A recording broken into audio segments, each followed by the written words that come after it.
교과서에 충실한 교과 토의 여디디아의 교충교토 시간입니다. 오늘은 제2과 언약적 사랑이라는 제목으로 우리 하나님 말씀을 함께 연구하겠습니다. 교과서 성경책을 미리 준비해 주세요. 연구 범위입니다.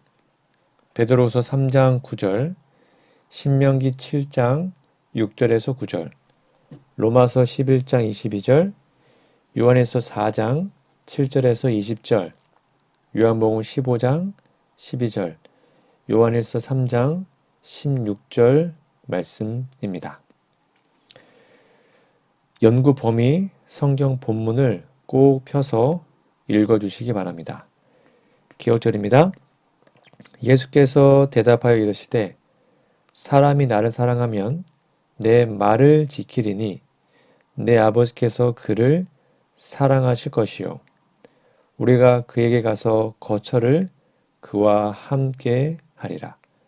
요한복음 14장 23절 말씀입니다. 기억절 노래 들으시고 이어서 말씀 연구를 진행하겠습니다. 일기 2과 예수께서 대답하여 이르시되 사람이 나를 사랑하면 내 말을 지키리니 내 아버지께서 그를 사랑하실 것이요 우리가 그에게 가서 거처를 그와 함께 하리라. 요한복음 14장 23절.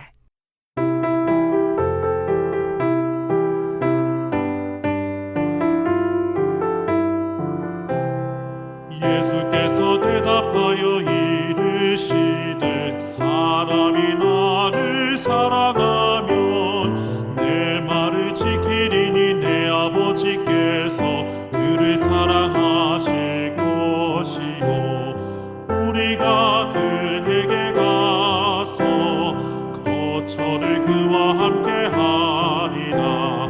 요한복음 14장 23절.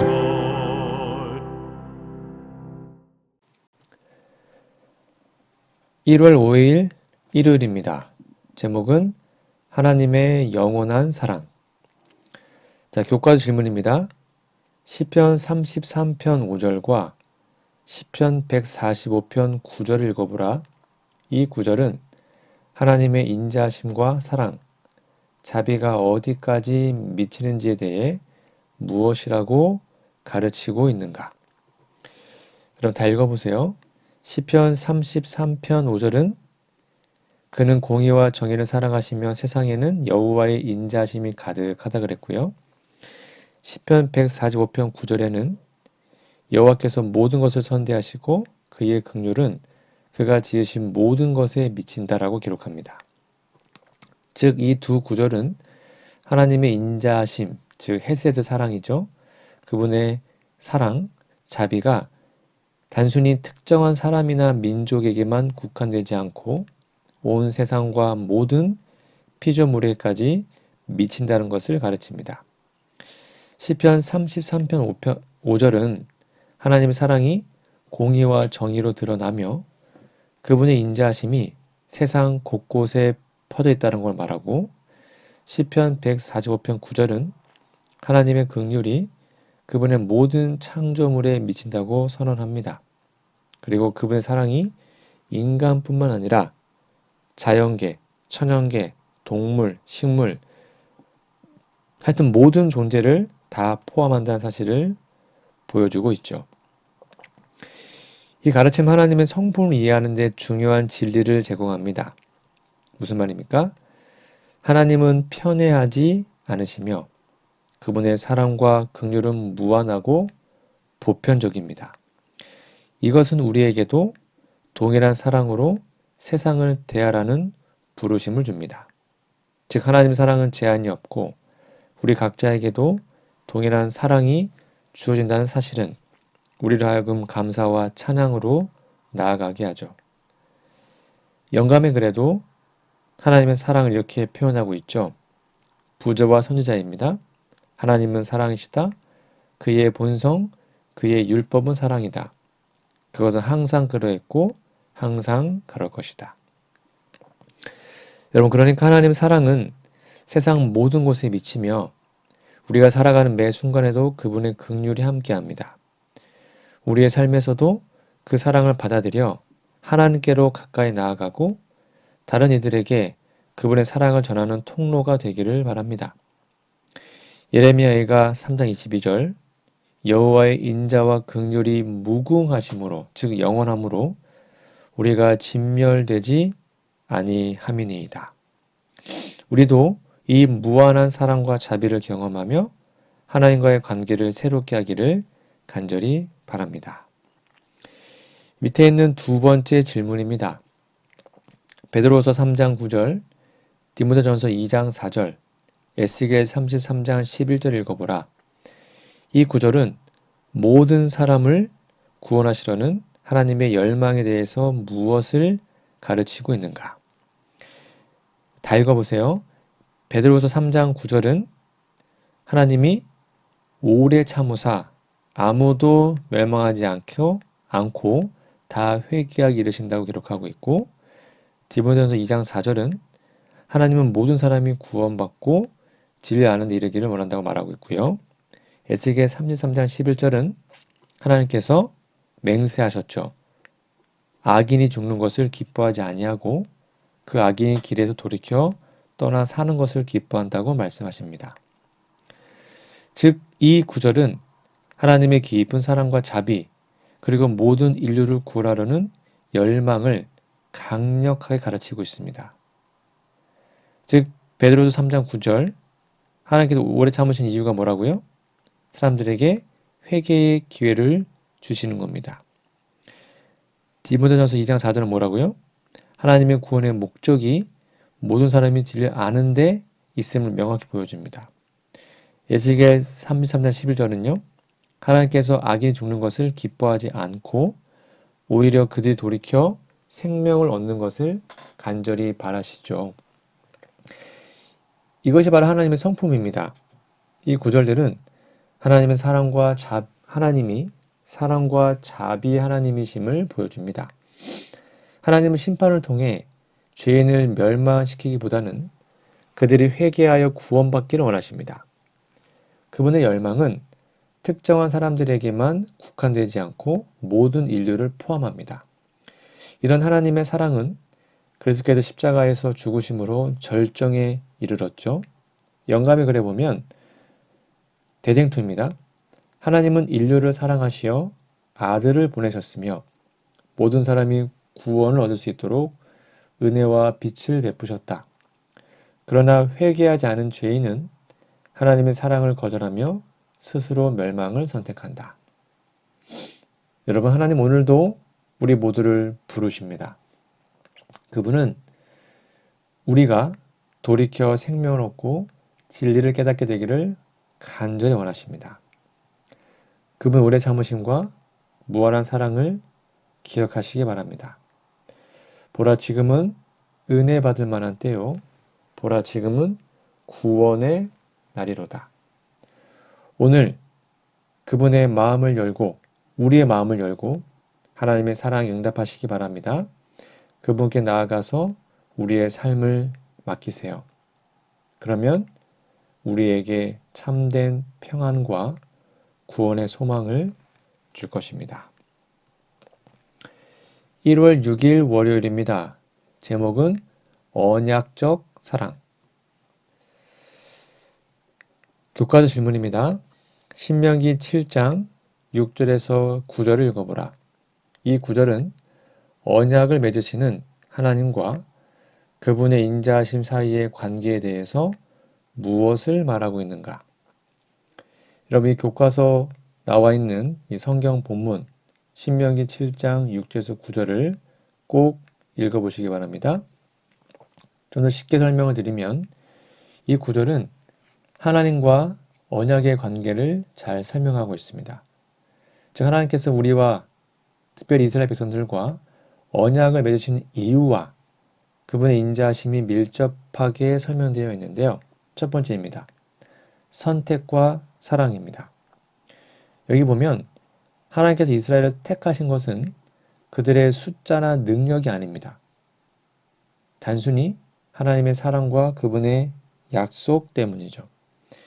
이는 하나님의 선택이 인간의 조건에 의존하지 않는 무조건적인 사랑임을 보여주고 있습니다.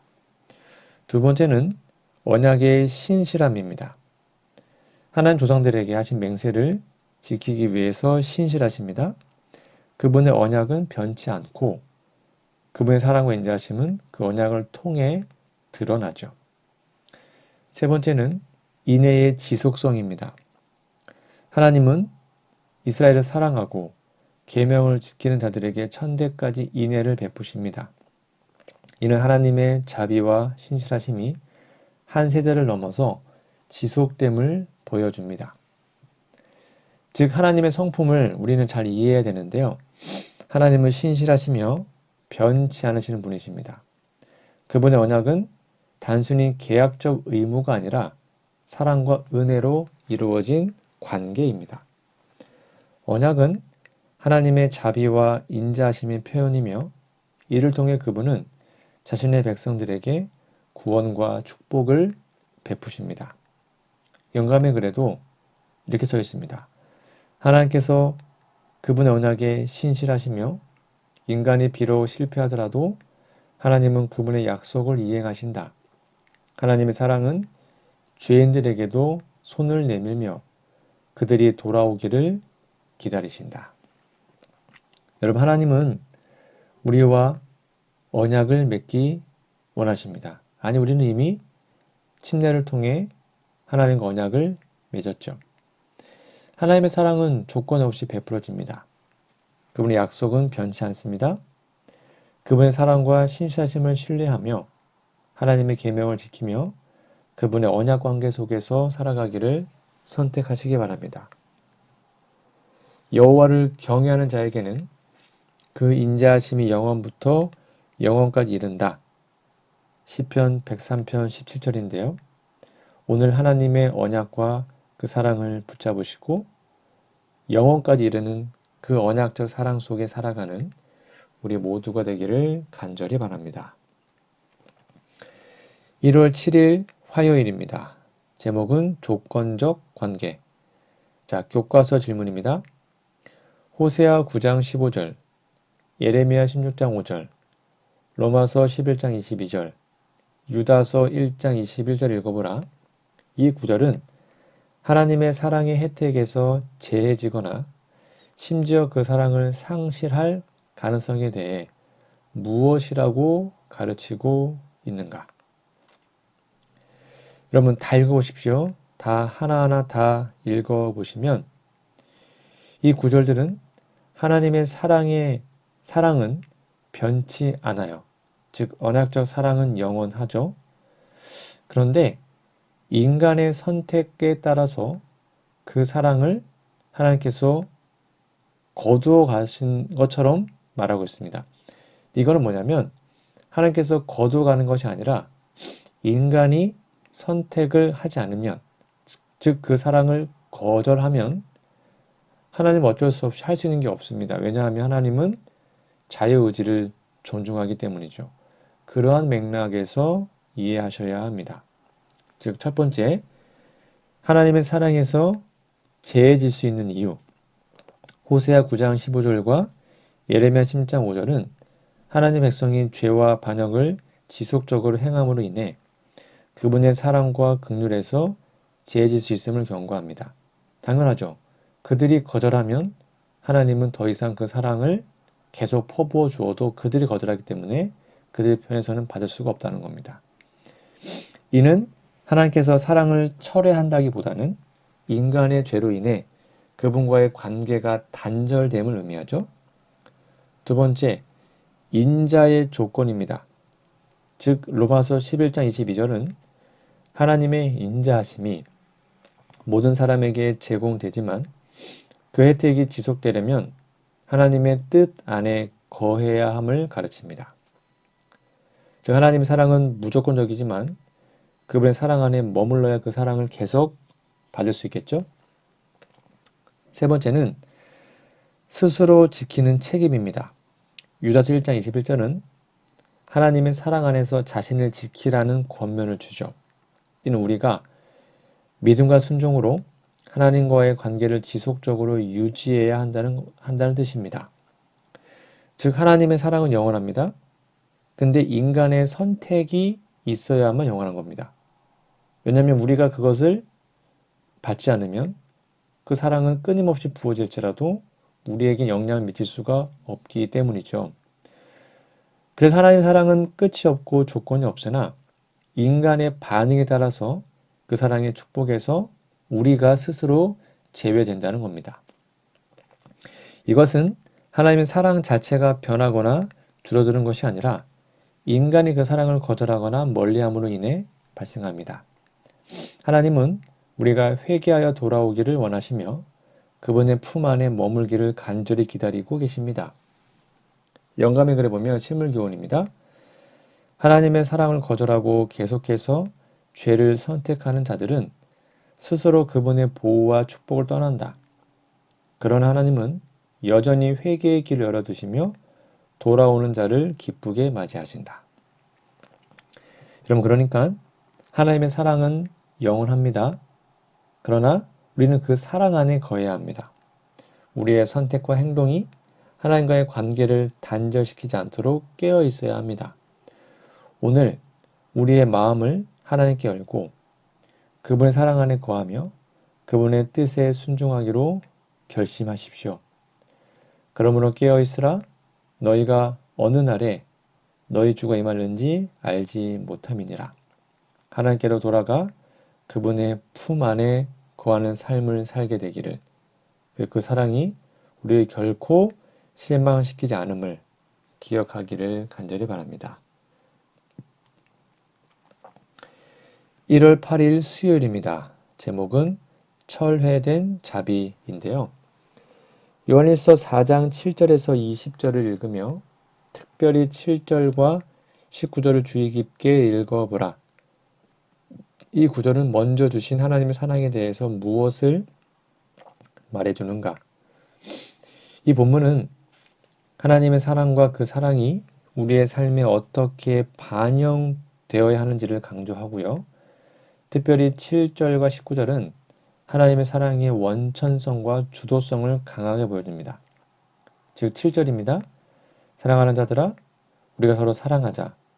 사랑은 하나님께 속한 것이니 사랑하는 자마다 하나님께로부터 나서 하나님을 안다 그랬고요. 19절, 우리가 사랑함은 그가 먼저 우리를 사랑하셨습니다. 여러분, 하나님의 사랑의 본질이 무엇입니까? 첫 번째, 사랑의 원천입니다. 그것은 7절에 나오죠. 7절에서 하나님의 사랑은 모든 사랑의 출발점이며 근원임을 나타냅니다. 우리가 다른 사람을 진정으로 사랑할 수 있는 이유는 하나님의 사랑이 우리 안에 임하기 때문입니다. 하나님의 사랑은 인간의 조건이나 공로에 따라 주어진 것이 아니라 전적으로 하나님께 속한 은혜의 선물입니다. 두 번째는 먼저 주신 사랑이죠. 19절에 보면 우리가 하나님을 사랑하고 다른 이들을 사랑할 수 있는 이유가 하나님께서 먼저 우리를 사랑하셨기 때문이라고 가르칩니다. 하나님의 사랑은 우리 삶의 모든 사랑의 근본이죠. 이는 예수 그리스도의 희생을 통해 완전한 사랑이 나타났으며 그 사랑이 우리에게 사랑의 능력을 주었음을 보여줍니다. 자, 그러면 우리는 그 사랑에 응답해야 하고 책임을 져야 하죠. 무슨 말인가 하면 하나님이 먼저 주신 사랑은 단순히 이론적 개념이 아니라 우리가 다른 이들에게 그 사랑으로 응답하도록 요청합니다. 하나님의 사랑을 경험한 자는 자연스럽게 다른 사람을 사랑하게 되고요. 이를 통해 하나님을 아는 진정한 관계가 드러난다는 거죠.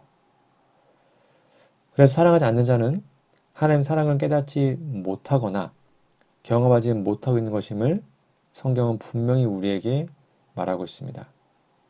요한일서 4장 8절을 보십시오. 영감의 글입니다. 산상보훈에 보면 그리스도의 사랑이 우리의 마음에 임할 때 우리는 그 사랑을 통해 다른 사람들을 향해 봉사하고 섬기게 된다. 그 사랑은 자아를 초월하며 하나님의 품성을 세상에 나타낸다. 여러분, 그러므로 하나님께서 먼저 우리를 사랑하셨기에 우리는 그 사랑으로 응답해야 합니다. 하나님의 사랑은 무조건적이고 변함이 없으며 그 사랑은 우리의 삶에 빛과 소망을 줍니다. 우리가 이 사랑을 받아들일 때 다른 이들에게도 사랑을 나누는 삶을 살게 됩니다. 우리가 사랑함은 그가 먼저 우리를 사랑하셨습니다. 이 말씀을 기억하며 오늘 우리도 그 사랑 안에 거하며 그 사랑을 세상에 전하는 통로가 되기를 바랍니다. 하나님께 주신 사랑을 마음에 품고 우리의 삶에서 그분의 사랑을 실천하며 살아갑시다. 그래서 우리가 하나님의 사랑을 더욱 빛나게 하는 그분의 진정한 자녀, 진정한 제자가 되기를 간절히 바랍니다. 1월 9일 목요일입니다. 제목은 거저 받았으니 거저 주어라. 교과서 질문을 볼까요? 요한복음 15장 12절, 요한일서 3장 16절, 4장 7절에서 12절을 읽어보라. 이 구절은 하나님의 사랑, 하나님을 향한 우리의 사랑, 타인에 대한 사랑 사이의 관계에 대해 무엇이라고 가르치고 있는가? 여러분 다 읽어보시면 하나님의 사랑과 우리가 하나님과 및 다른 사람들에게 어떻게 사랑을 보여줘야 하는지에 대해서 깊은 교훈을 줍니다. 여러분 꼭 본문을 먼저 읽어보세요. 자, 먼저 하나님의 사랑, 하나님을 향한 사랑, 타인에 대한 사랑, 이것을 좀 정리해 보겠습니다. 첫 번째, 사랑의 근원은 바로 하나님의 사랑이죠. 여러분 사랑의 시작은 하나님께 있잖아요. 여기 요한일서 4장 7절 8절은 사랑이 하나님의 본질임을 보여주고 있습니다. 그리고 요한일서 4장 10절에 보면 하나님은 우리를 먼저 사랑하셨고요. 그 사랑을 희생적 행위로 나타내셨죠. 그게 바로 요한 1서 3장 16절 예수님이 십자가에서 달려 돌아가심으로 그 사랑이 절정에 이르렀습니다. 두 번째는 하나님을 향한 우리의 사랑인데요. 우리가 하나님을 사랑하는 것은 단순한 감정이 아니라 그분의 계명을 지키고 그 사랑을 실천하는 것으로 나타납니다. 그게 요한복음 15장 12절에 나옵니다. 즉 하나님과의 관계는 사랑을 통해 드러나고 이는 순종과 헌신을 포함하고 있죠. 그리고 세 번째입니다. 타인을 향한 사랑입니다. 우리가 하나님께 받은 사랑은 타인을 위한 사랑으로 표현될 수밖에 없습니다. 요한일서 3장 16절은 우리가 형제와 자매를 위해 희생적으로 사랑해야 함을 가르치고 있습니다. 이것은 단지 말이나 감정이 아니라 행동으로 드러나는 사랑이죠. 그래서 요한복음 15장 12절에도 우리가 서로 사랑하는 것이 예수님께서 주신 계명임을 분명히 하고 있습니다. 네 번째는 사랑의 순환과 완성입니다. 요한일서 4장 12절은 우리가 서로 사랑할 때 하나님의 사랑이 우리 안에서 완전해진다고 가르칩니다. 하나님의 사랑은 우리를 통해 다른 사람들에게 흘러가며 이를 통해 하나님의 사랑이 세상에 증거되는 겁니다. 영감에 그래도 이렇게 써 있습니다. 실물교훈입니다. 그리스도인의 사랑은 단순한 감정이 아니라 원칙이다. 진정한 사랑은 희생적이며 하나님께로부터 흘러나와 모든 사람에게 미치게 된다. 대쟁투입니다. 우리가 그리스도의 사랑을 이해할 때 우리는 그 사랑을 타인과 나눌 수 있게 된다. 이 우리의 믿음과 삶의 증거가 된다. 하나님의 사랑은 우리 삶의 모든 사랑의 근원이자 시작입니다. 하나님께서 먼저 우리를 사랑하셨기에 우리는 그분을 사랑하며 그 사랑을 타인과 나누도록 부름받았습니다. 이 사랑은 단순한 감정이 아니라 희생과 봉사를 통해 나타나는 실천적인 사랑입니다. 오늘 우리는 하나님의 사랑을 어떻게 실천하고 있습니까? 하나님께 받은 사랑을 타인과 나눌 수 있는 삶을 선택해야 합니다. 내가 너희를 사랑한 것 같이 너희도 서로 사랑하라. 이 예수님의 말씀을 우리 마음에 새기고 그분의 사랑 안에 거하십시다. 하나님의 사랑이 우리를 통해 세상에 흘러가기를 간절히 바랍니다. 오늘은 제2과 언약적 사랑이라는 제목으로 우리 하나님 말씀을 함께 연구하였습니다. 여러분, 성경책 꼭 펴서 연구 범위를 계속 여러 번 본문을 꼭 읽어주시면 좋겠고요. 기억절도 외워주시면 감사하겠습니다. 우리 다음 주에는요, 제3과 하나님 마음의 기쁨에 되는 것이라는 제목으로 우리 교과 도회를 진행하겠습니다. 우리 다음 주까지 건강하시고요. 우리 기도하고 마치겠습니다. 하나님 주 아버지, 모든 사람을 변함없이 사랑하는 하나님의 영원한 사랑을 감사합니다.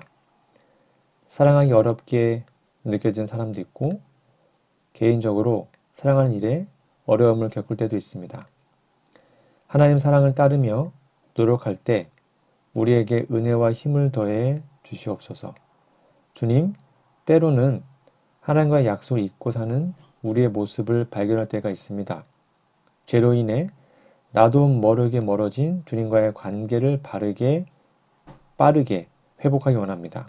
언제나 하나님의 무한한 사랑을 기억하게 도와주시고 마음에 새기고 살도록 인도해 주시옵소서. 우리를 하나님과의 친밀한 사랑의 관계로 초대하심을 감사합니다. 또 이웃을 사랑하며 하나님의 계명을 따를 수 있도록 복을 주심을 감사합니다. 하나님의 귀한 뜻을 기억하고 주님의 부르심에 순종할 수 있도록 날마다 인도하여 주옵소서. 우리에게 베푸신 은혜를 생각할 때 헤아릴 수 없는 주님의 고귀한 사랑에 무한한 감사를 드립니다. 주의 사랑을 따르며 나타나기에 부족하지만 우리의 삶이 하나님의 사랑을 담게 하시고 베푸시는 은혜를 세상에 나타날 수 있도록 도와주시옵소서. 무엇으로 하나님께 베풀어 준 사랑을 다 갚을 수 있겠습니까? 우리 둘러싼 놀라운 사랑을 날마다 찬양하며 감사합니다. 주님의 사랑을 부어주셔서 우리의 작은 마음을 채워주시고 부족한 사랑이라도 주변에 나눌 수 있도록 용기 주시옵기를 예수님의 이름으로 기도합니다. 아멘.